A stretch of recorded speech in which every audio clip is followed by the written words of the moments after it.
Uh, I have taken this message from the lectionary, Christian Worldwide Lectionary, and the text of my message is taken from the book of Matthew, chapter 22, verse 34 to 40. And it says, hearing that Jesus had silenced the Sadducees, the Pharisees got together, one of them an expert in the law, testing him with this question, Teacher, which is the greatest commandment in the law? Jesus replied, love the Lord your God with all your heart, with all your soul, and with all your mind. This is the first and the greatest commandment, and the second is like it.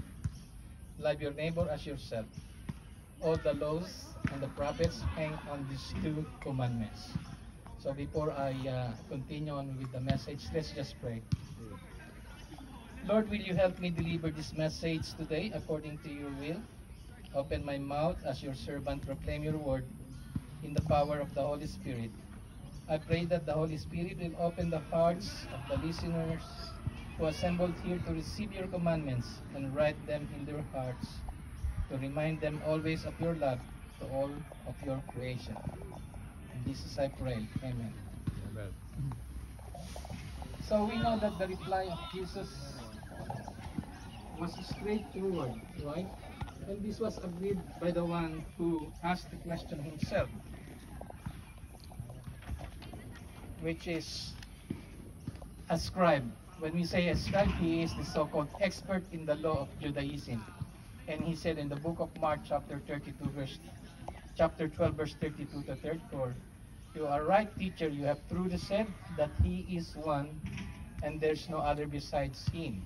And to love him with all the heart, and with all the understanding, and with all the strength, and to love one's neighbor as yourself, is much more than the whole burnt offering and sacrifice.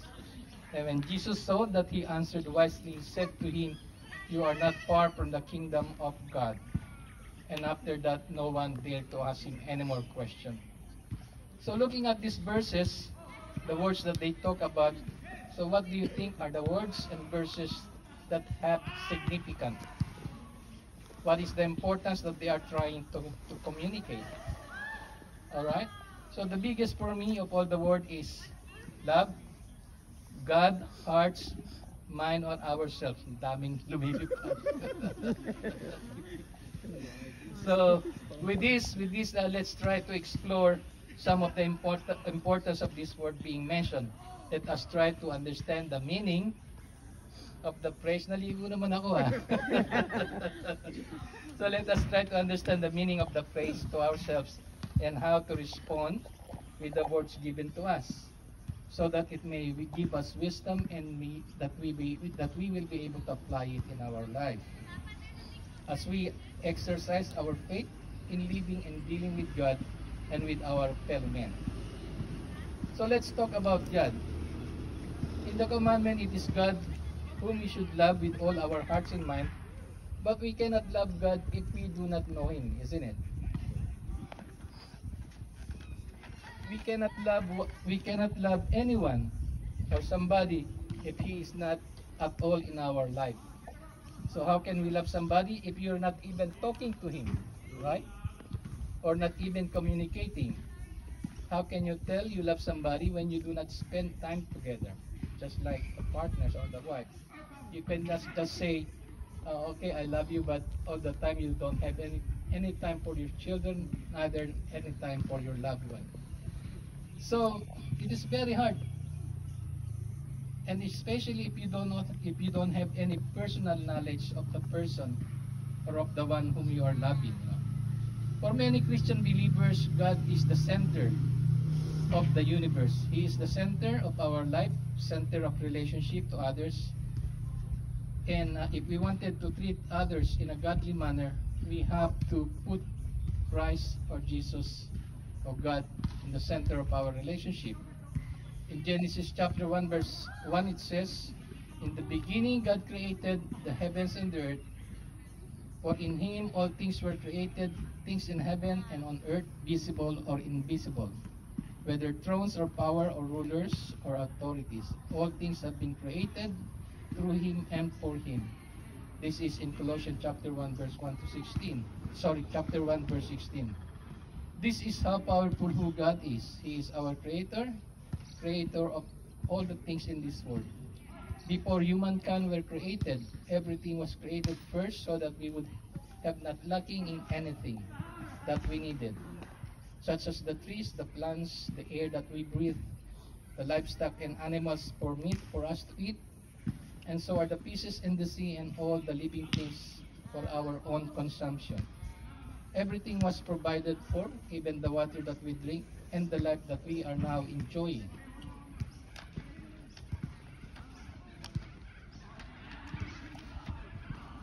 So God is our Jehovah Jireh.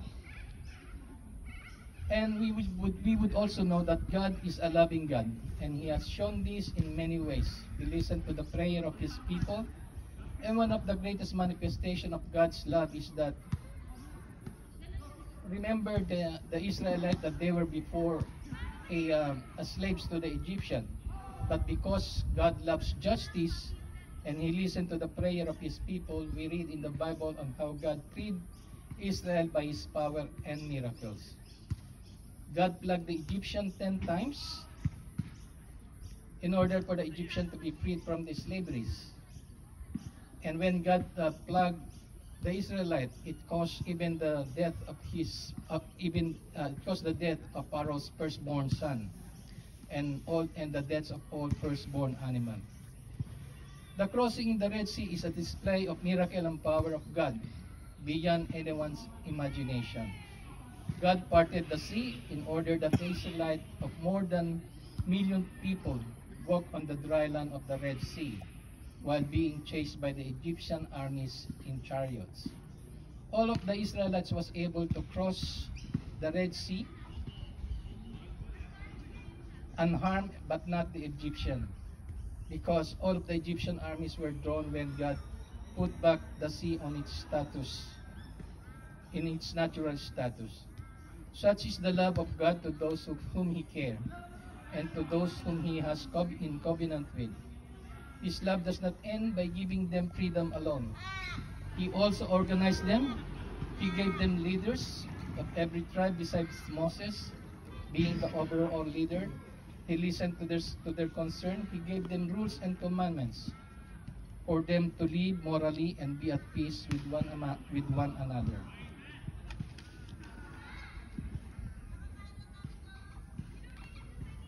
He also gave them food, and they told them that Israelites would become the people of God, and God Himself will be their God.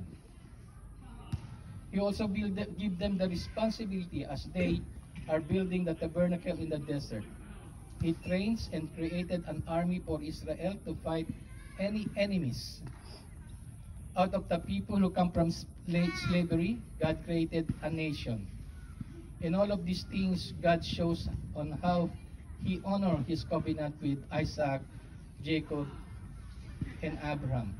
God is true to all of what He has promised to Israel. The Ten Commandments defines the relationship between God and His people Israel. It also defines on how we should be in relations with our fellow men. As the Israelites continue to be in relation with God by following His commandments, God continued to nurture Israel. He gave them a priest to lead them to take care of their spiritual life. God created Israel to become a promised land people, moral, organized, ethical, and know who the Lord and God of Israel is.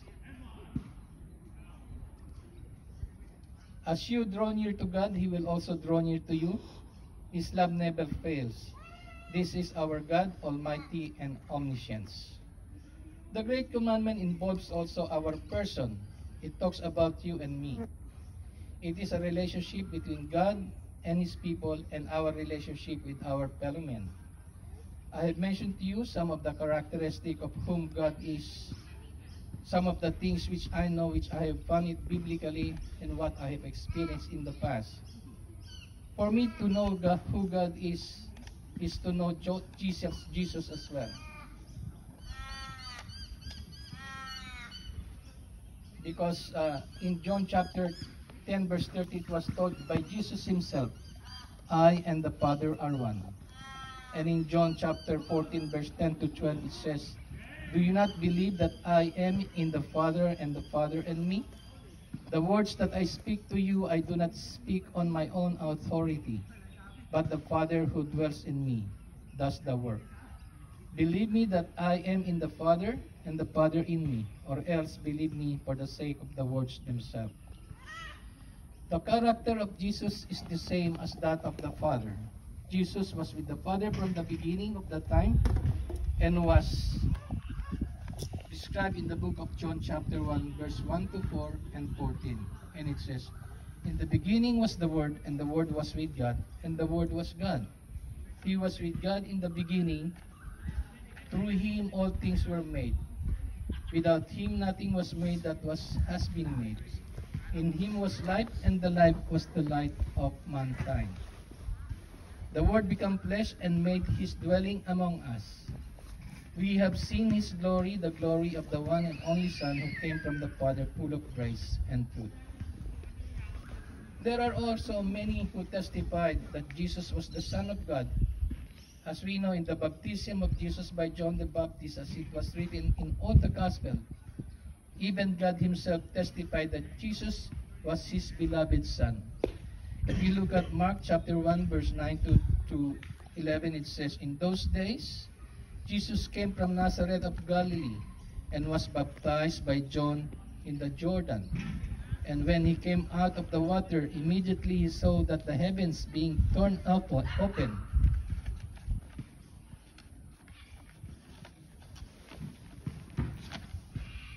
and the Spirit on him, and the Spirit descending on him like a dove. And a voice from heaven says, you are my beloved Son, with you I am pleased. This was done in the sight of John the Baptist and in the hearing of many people. That is why John was reluctant to baptize Jesus according to his word in Matthew chapter 3 verse 14 to 15. And it says, John would have prevented him, saying, I need to be baptized by you, and do you come to me? But Jesus answered, let it be so now, for it is fitting for us to fulfill the righteousness. Then John consented. The love of Jesus to mankind. Jesus, like God the Father, shows his love to mankind in so many different ways. Throughout his earthly ministry, Jesus showed his love to others by blessing and serving the poor, just like his Father. Jesus gave them the teachings such as the Sermon of the Mount, the parables to teach them the moral and spiritual values. He gave them food as well in so many times while preaching to them. Many who are sick are made well. To name a few are, he healed the mother-in-law of Peter, the apostle, from fever, the woman who was suffering from hemorrhoids for 12 years, that no physician can heal, the 10 lepers who asked Jesus to heal them, and Mary Magdalene, who was healed from demonic possession, the man who had been blind from birth, and many others. Jesus healed hundreds, if not thousands of people. The Gospel indicates that he healed multitudes. Healing was a common feature in his earthly ministry.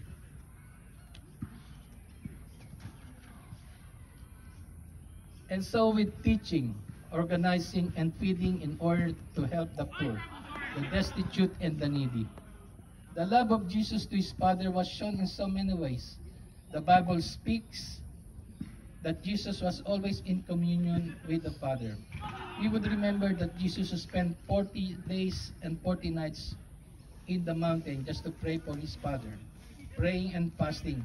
And God had given him the power of the Holy Spirit to overcome and conquer temptation and become ready to embrace the purpose in which the Father had sent him. Jesus was in communication with the Father when he was in the Garden of Gethsemane, praying that thy will be done in spite of his agony for the suffering that he will be experiencing. The love of Jesus shows the totality of what love is all about. First, he loved God with all his heart, with all his soul, and with all his mind. Then he loves us unconditionally. He loves you and me. God the Father and Jesus loves people. We are created in the image of God. Everything that we need was created for our pleasure and consumption to sustain our life. We have water to drink, the air and oxygen we breathe, the food we eat, shelter, and everything we need. Jesus did not stop by giving us all the material things. God and Jesus wanted our relationship with the Father to be restored again, which was broken by sin. In order to restore that relationship, a sacrifice has to be made. And in John 3:16 it says, "For God so loved the world that he gave his only begotten Son, that whosoever believes in him should not perish but have an eternal life."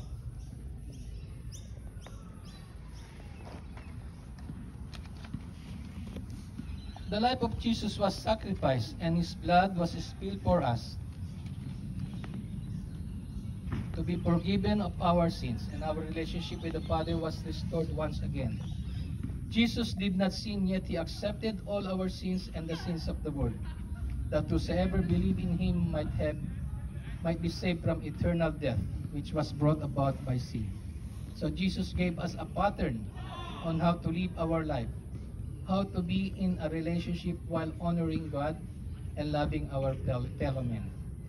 It is up to us now on how to respond to the calling, on how to live our life, on how to fellowship, becoming our brothers and sisters' keeper. Having a relationship requires a lot of hard work and sacrifices. It is not easy. We need to be understanding the needs of others. We need to forgive one another, as no one among us is perfect in the sight of God. Do you remember the woman who was caught in adultery? That was in John chapter 8, verse 1 to 11. Though we know that Jesus acknowledged that adultery was a sin, yet he did not condemn her. Jesus said in verse 7, says, "Let any one of you who is without sin be first to throw a stone at her." So Jesus cared for her. Jesus cared for you and me. For every life that he created, he did not condemn the woman but extended grace, mercy, and forgiveness. Jesus asked the woman, "Where are your accusers? Did any of them condemn you?" She answered, "No, Lord." The woman answered Jesus. Jesus reassured her with words of truth and grace, that neither do I condemn you. Go now and live your life of sin. Jesus addressed the woman's guilt and shame. He also offered her a new life.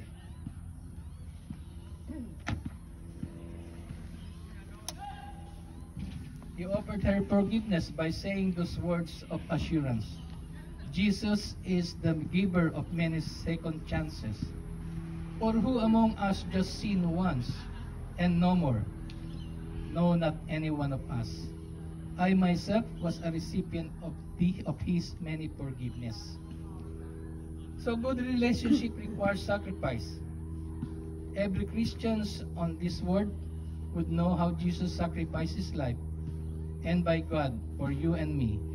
Jesus himself offered his life in order that our relationship with God be restored.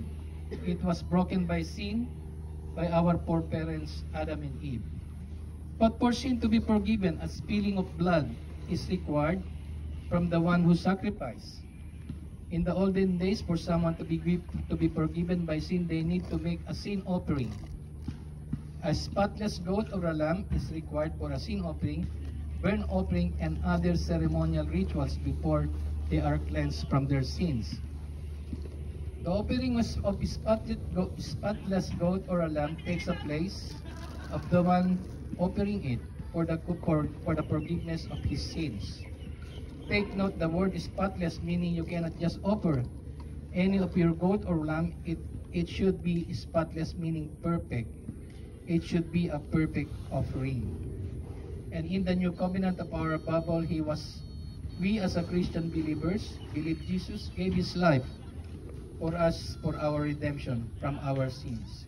He became our spotless offering to God in order that our sins to be forgiven. Jesus was qualified to take away our sins. One of the requirements needed to be sacrificed is perfection. And no one in this world can make it to that kind of requirement except for Jesus, who is sinless in the eyes of God. Jesus offered his life for the forgiveness of our sins.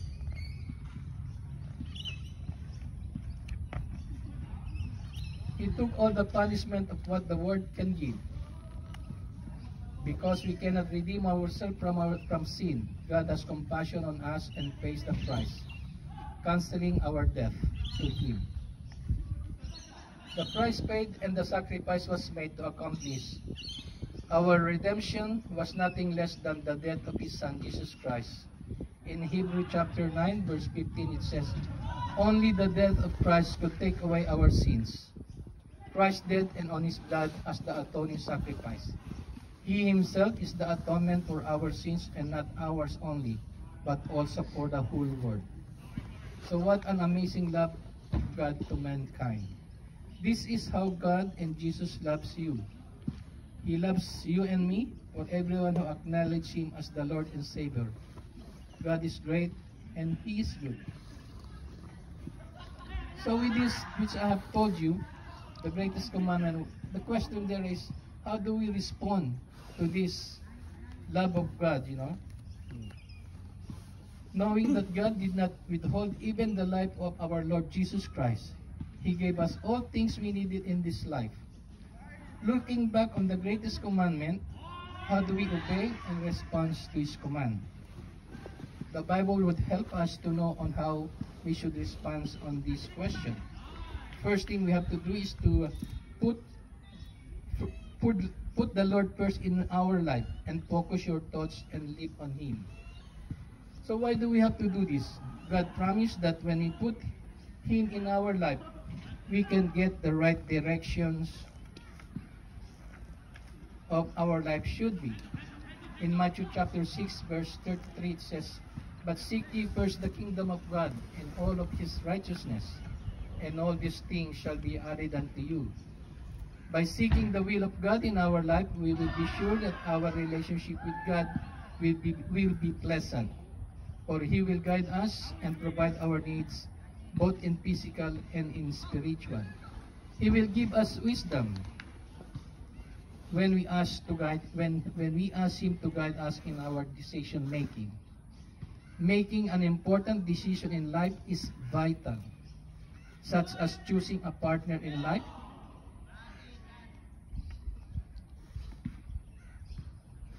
choosing the right career, migrating or not, just like what we have done.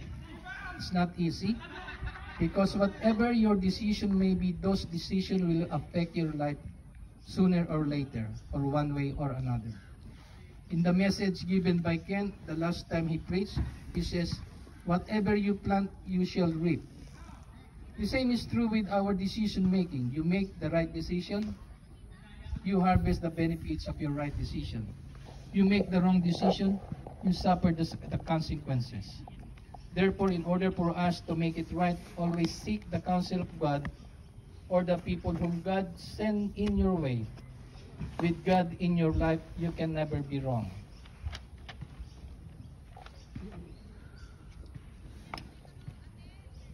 The second response that we have to do is that we should be honoring God by showing obedience to his will and command.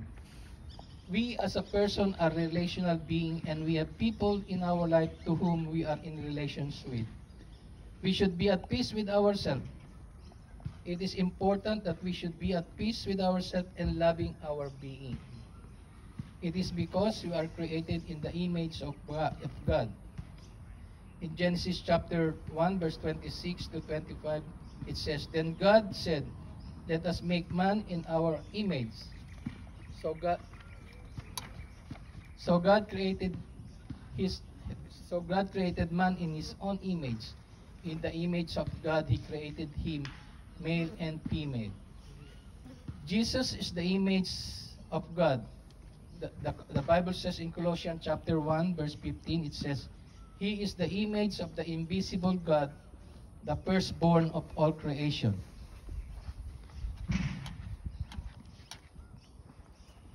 We can honor God by taking care of His creation, our environment, the land, the seas, even the air that we breathe. We are responsible to everything He has created.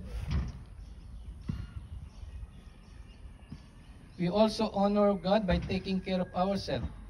He loved us by giving His life on the cross for our salvation and restoring our relationship with God. So whatever shape you have, whatever gender you may be, whether short or tall, slim or not, whatever color of our skin and ethnicity, we are all created in the image of God. That is how important we are in His sight. And number 3 is that remember that we are brothers, our brother's keeper. This is true to many, especially to those who are believers of God. We have to find ways to help others to reach out, especially those who are in need. And by doing this, we are honoring the command of our Lord. However we can help others, let us find ways to help them. Even a simple task as listening to whenever they would like to unload some problem, whenever they needed someone to talk to. By listening to them, they can unload their problem emotionally, and we can pray for them, as prayer works with God. There are so many ways to let them know that we care. We can drive them to the chemist for their medicines, drive them to the doctor, or mow their lawn, or buy them foods from the shop should they need it, or simply make an errand for others as needed. Encourage them with biblical admonition and show them by your action that their life matters and the love of God is with them no matter what life circumstances they are in. Our testimony of how God works in our life would mean a lot to those who are at loss. The Bible says in Matthew chapter 5, verse 13 and 16, You are the salt and light of the world. Let your light shine before others, that they may see your good deeds and glorify your Father in heaven. And in number 4, it says that before Jesus ascended into heaven, He gave us a task or a mission to His disciples and apostles.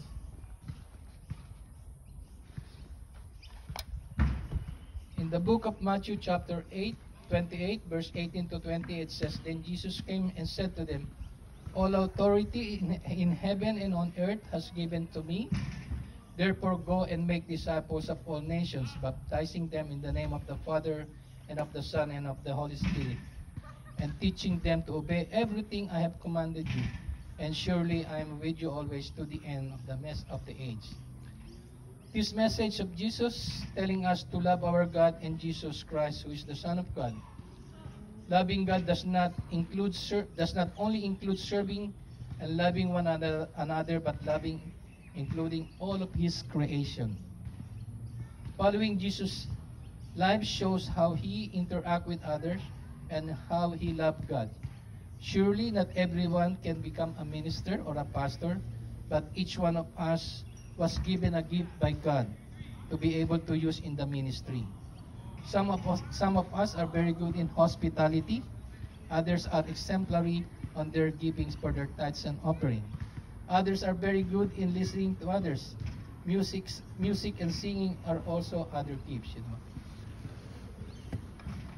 So whatever we can give in the ministry of God, it will be acceptable for us as long as we're doing it for God's glory. We might not be able to do a missionary journey, but we can support missionaries through our giving. We may not be able to teach in the Bible study, but our sharing of our testimony can show on how God blessed us in time of our needs and honoring God in His goodness.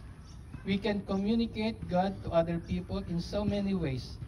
They can see it on how we live our life. Let our life experience be a testament of God's love, so that many people will glorify God who makes all things according to His will.